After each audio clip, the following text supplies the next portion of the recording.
अगं ते गणपतीच्या मूर्तीसाठी आदित्य म्हणत होता की यावर्षी आपण मोठी मूर्ती आणूया गणपतीची. मी त्याला सांगितलं की दरवर्षी आम्ही लहान मूर्ती आणतो, पण तू म्हणाला की आतापर्यंत मामाला झेपत नव्हतं म्हणून ठीक होती लहान मूर्ती, पण आता मी आहे ना, मग तुम्ही मोठी मूर्ती आणा, शाडूचीच आणूया पण मोठी आणू. यावरूनच जरा वाद चाललेला आदित्यशी. तेच मी सांगितलेलं विशाखाला, तर ती म्हणते कशाला उगाच वाद घालतेस आदित्यशी, त्याला हो म्हणून टाक, गणपतीच्या मूर्तीसाठी त्याला हो म्हण. अच्छा, गणपतीच्या मूर्तीवरून होय.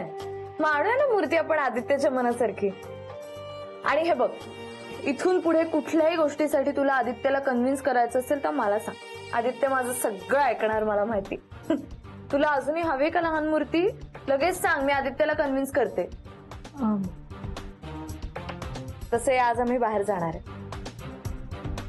अगं काल ना टेरेसवर, नाही ताई, मी तुला हे डिटेल मध्ये सांगायला पाहिजे. काय ग, गेलत नाही अजून? नाही, काय निघालोच होतो. संध्याकाळी साधारण किती वाजता येता तुम्ही? का? कशासाठी? नाही, ते तुम्हा मुलींची कामं असतात ना ग, ऑफिस सुटल्यावरची, शाळा सुटल्यावरची, म्हणून म्हटलं आरामात करा, घाई करू नका. नाही तो स्वयंपाक करायच्या घाईने लवकर लवकर याल. का? अगं म्हणजे स्वयंपाक मी करणार आहे. अरे वा, हेमाने मला असली झक्कास रेसिपी शिकवली आहे ना, कढी खिचडी.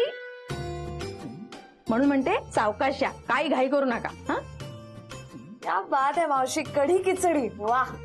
हा ना, घाई करायची ना, शांतपणे यायचं.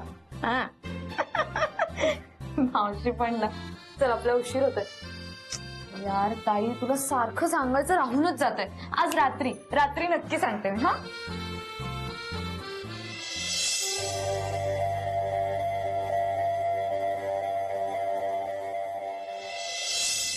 आपण आज ऑफिस सुटल्यावर बाहेर जायचं का आदित्य? आत्ताच कसं डिसाईड करणार? म्हणजे ऑफिसमध्ये कामं कशी शेपअप होत आहेत त्याच्यावर डिपेंड करतं ना. आणि शशांक सर पण आले असतील टूरवरून, सो त्यांच्या डोक्यात काय प्लॅन्स आहेत आपल्याला माहित नाही ना. ते मलाही माहितीये, पण आपण ठरवलं की सगळं होतं बरोबर आधी. अगं हो, पण ऑफिस मधल्या गोष्टी आपल्या हातात नाहीयेत ना. प्लस माझीही काही इम्पॉर्टंट काम आहेत.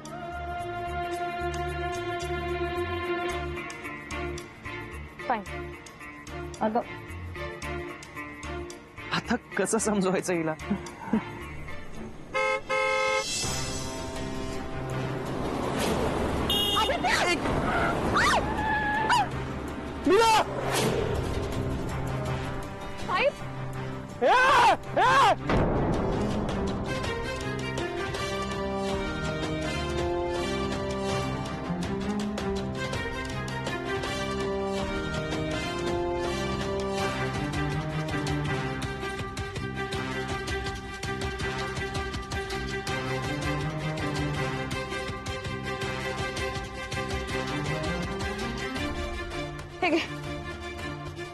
तुला काय माझ्यासाठी स्वतःचा जीव धोक्यात टाकायची काय गरज होती?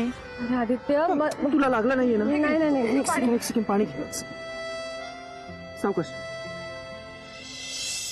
एवढं काय? ताईच्या जागी मी असते तर मी पण तेच केलं असतं. एक काम करूया, चल डॉक्टरकडे जाऊयात. कुठे लागलं नाही ना, चेक करूया. नाही, मला खरंच लागलं नाहीये, मी ठीक आहे. थोडं घाबरले होते फक्त, पण मी ठीक आहे आता खरंच. नक्की? हो. अरे आदित्य, ठीक आहे. ताई म्हणते ना काही झालेलं नाहीये. चल आपण जाऊया ना ताई. जाऊया कसं? मला हे साधं वाटत नाहीये. कोणीतरी मुद्दाम केलंय. तो कसं ड्राईव्ह करत होता पाहिलं ना तुम्ही? मुद्दाम गाडी अंगावर घातली त्याने आपल्या. अरे पण आता आपण काय करणार आहोत आदित्य? गाडी गेली सुद्धा. मग जाऊ दे ना. नंबर नोट डाऊन करून घेतलाय मी. पोलीस स्टेशनला जाऊन कंप्लेंट करतो मी. तुम्ही पुढे वा. ओके? अरे कंप्लेंट काय गरज आहे आदित्य? काही झालेलं नाहीये आपल्याला. अगं असं कसं जाऊ दे? गाडी सरळ सरळ अंगावर घातली त्याने आपल्या, आणि आपण दखल नाही घ्यायची. आज काही नाही झालं, उद्या झालं तर? तुम्ही पुढे व्हा, मी आलोच. अरे पण प्लीज प्लीज प्लीज प्लीज, मला आर्ग्युमेंट नकोय. तुम्ही पुढे व्हा, मी आलोच.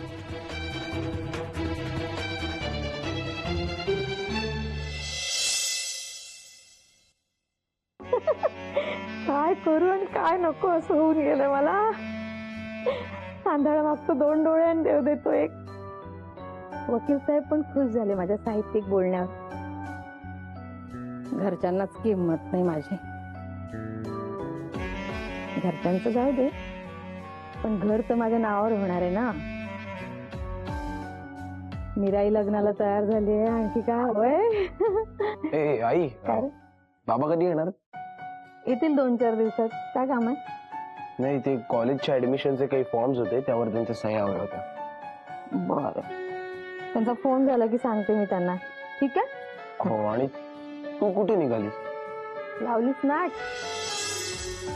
चोकलंस नेमकं जायच्या वेळेला. माझ्या कामात खोडा घालायची सवय तुला, विचित्र मूर्ख कुठला. जाणाऱ्या माणसाला कधी विचारू नये कुठे चाललास म्हणून.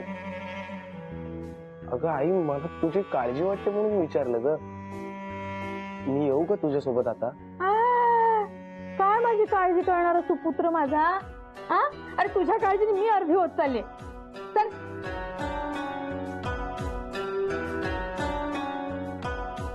हिचं कसलं महत्वाचं काम? यायचं का? हो, या ना, या.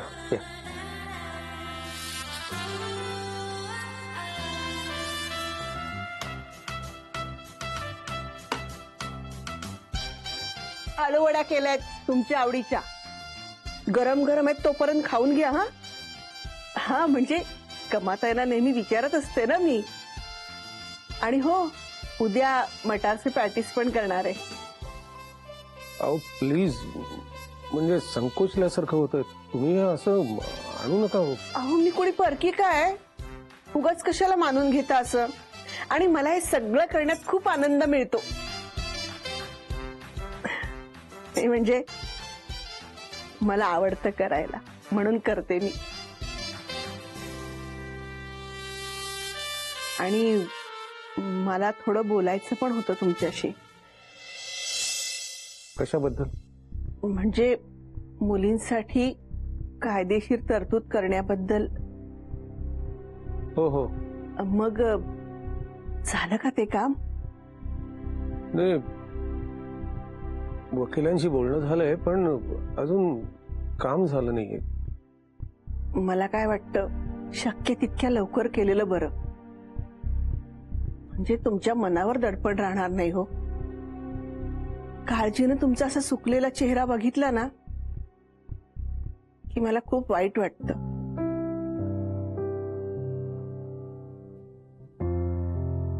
बघू आता हे कधी होतंय ते. तोपर्यंत अजिबात काळजी करू नका. मी लक्ष ठेवीन ना कमाताईंवर. त्यांच्या हातून काही वावगं घडू देणार नाही. पण तुम्ही तुमच्या तब्येतीचं माझ्यावर सोडा. म्हणजे चांगलं चुंगलं जरा पोटात गेलं ना की तब्येत पण नीट राहील. मला जरा बाहेर जायचं, मी जरा तयारीला जाऊ. हो हो. आणि बरं का, तो निळा कुर्ता घाला, खूप छान दिसतो तुम्हाला.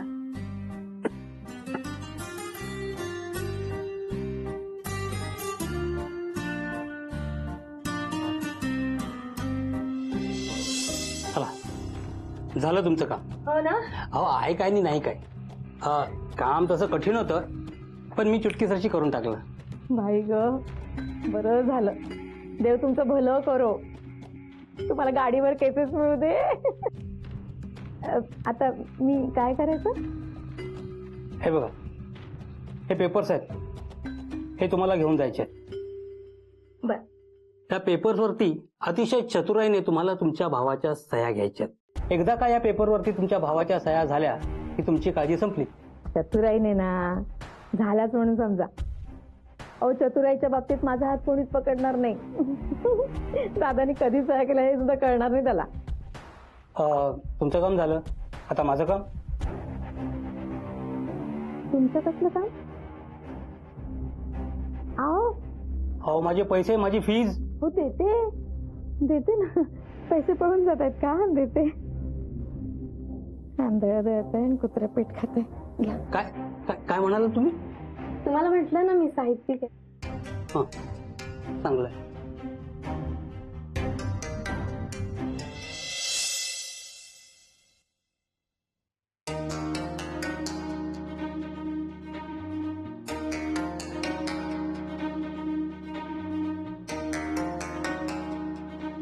आदित्य नाही दिसत आहे मधुरावर आलेला. ज्या अर्थी आला नाहीये त्या अर्थी काम झालंय का चेक करायला हवं.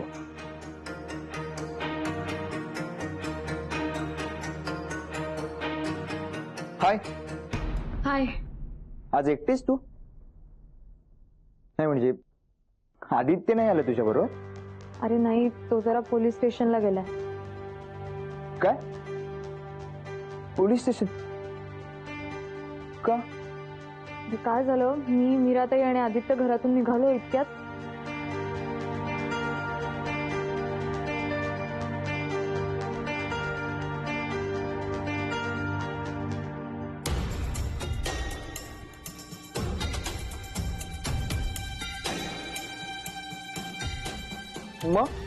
मग काय, नशीब आदित्यने गाडीचा नंबर बघितला.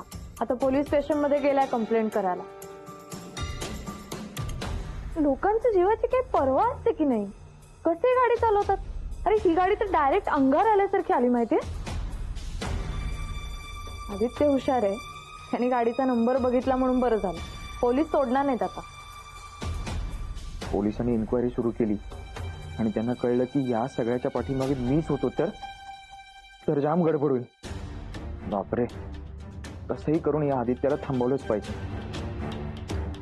भीती पण वाटली आणि खूप राग पण आला मला. मी एक काम करतो, मी आदित्याला फोन करून विचारतो सिच्युएशन काय. आय मीन त्याला काही मदत हवी का? हो चालेल.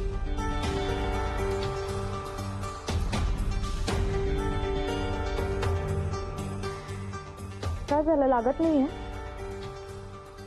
नाही, तू एक काम कर, तू तुझं काम कर, मी त्याला फोन ट्राय करतो. ओके.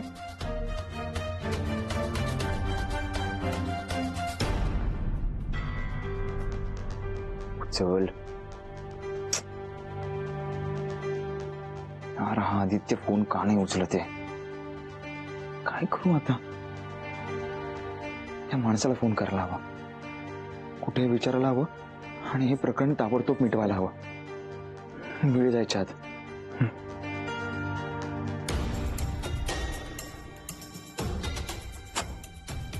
यार हा पण उचलत नाहीये फोन.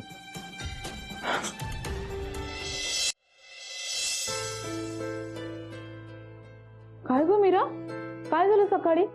म्हणजे लगेच फोन कट केलास काही न बोलता? तो फोन मधुराने उचलला होता. काय? अरे बापरे, मी बोलतच सुटले. मला वाटलं तूच आहेस. मधुरा पण चुपचाप ऐकत होती. सांगितलं नाही मला ती बोलतेय म्हणून. हे बाई, तिला संशय नाही ना आला? नाही नाही, मी वेगळंच काहीतरी कारण सांगून वेळ मारून नेली.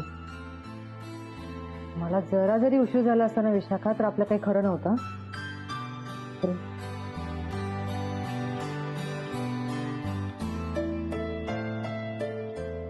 मीरा, तुझा चेहरा एवढा फुललाय कसा? हे म्हणजे त्याचे काय घडलंय, तू जो काय निर्णय घेतलाय त्याच्यामुळे तर मला पटलंय. माझा निर्णय खरंच खूप मूर्खपणाचा होता. नशीब माझं. पण हा प्रकाश कसा पडला तुझ्या डोक्यामध्ये? आज सकाळी आदित्य बॅग भरून नाशिकला निघाला होता, कायमचा. मग काय, आतापर्यंत मोठ्या मोठ्या गोष्टी करत होते ना मी. मला विसरून जा, दूर निघून जा माझ्यापासून.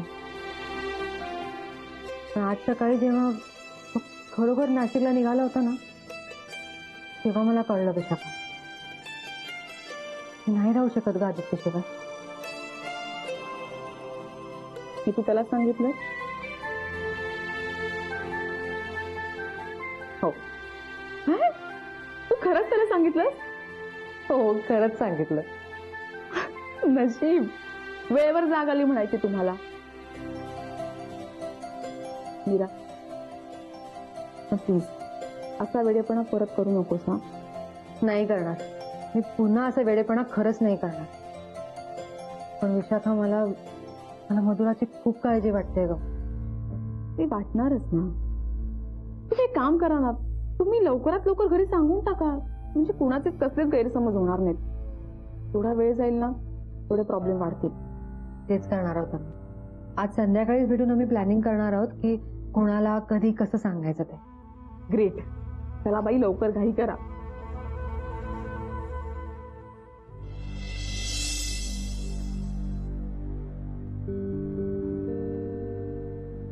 बाई ग,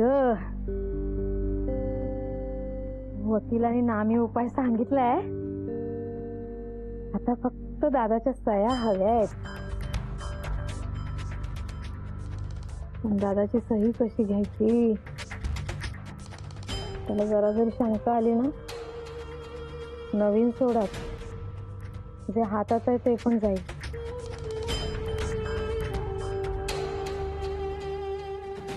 काय करायचं, काहीतरी चतुराई केली पाहिजे.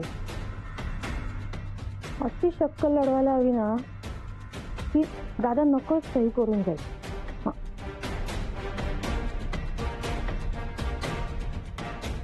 अगो बाई, सापडला उपाय. कमू, झालं तुझं काम.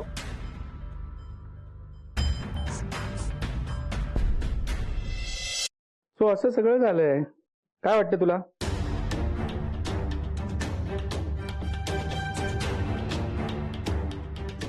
अरे काय लक्ष कुठे तुझं? काय तुला विचारतोय, काय वाटतंय तुला या प्रोजेक्ट बद्दल? नाही कमी सर. हा, ये आदित्य, कसा आहेस? Fine sir. I am so sorry sir, आज थोडा उशीर झाला. अरे काय प्रॉब्लेम नाही. मधुरानी सांगितलं मला. पोलीस कंप्लेंट केली का मग? हो सर, केली. गाडीचा नंबरही दिलाय पोलिसांना, ते शोध घेतील असं म्हणाले. त्यांना ही साधी हिट अँड रनची केस वाटते, पण सर ती गाडी अक्षरशः आमच्या अंगावर आली.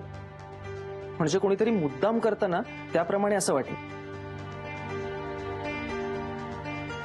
मुद्दाम कोण कशाला करेल ना? नाही म्हणजे मुंबई तरी तू नवीन आहेस, तुझ्या जीवावर कोण कशाला उठेल?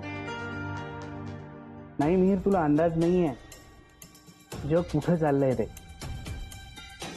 अरे लोक इतकी फ्रस्ट्रेटेड आहेत ना की छोट्या छोट्या गोष्टींवरनं अगदी टोकाचा विचार करतायत. बरं झालं पोलीस कंप्लेंट केलीस ते, पण जनरली काळजी घ्या जरा सगळ्यांनी. Yes sir. बर, आता कामाकडे वळूया का? हो सर. काम चांगलं चाललंय ना? मिहीरनी खूप चांगला रिपोर्ट दिलाय तुझ्या कामाबद्दल. मिस्टर बासूंच्या प्रोजेक्टचं प्लॅनिंग सगळं फायनल झालंय. आता प्रत्यक्ष एक्झिक्युशनसाठी साईटवर जायला लागणार आहे, सिव्हिल वर्कचं इन्स्पेक्शन करायला लागेल, प्रोजेक्शन द्यायला लागेल, आणि त्या कामासाठी आम्ही दोघांनी तुझ्या नावाचा विचार केलाय. साईट कलकत्त्याला आहे, 2-3 महिने तरी तुला तिथे राहायला लागेल.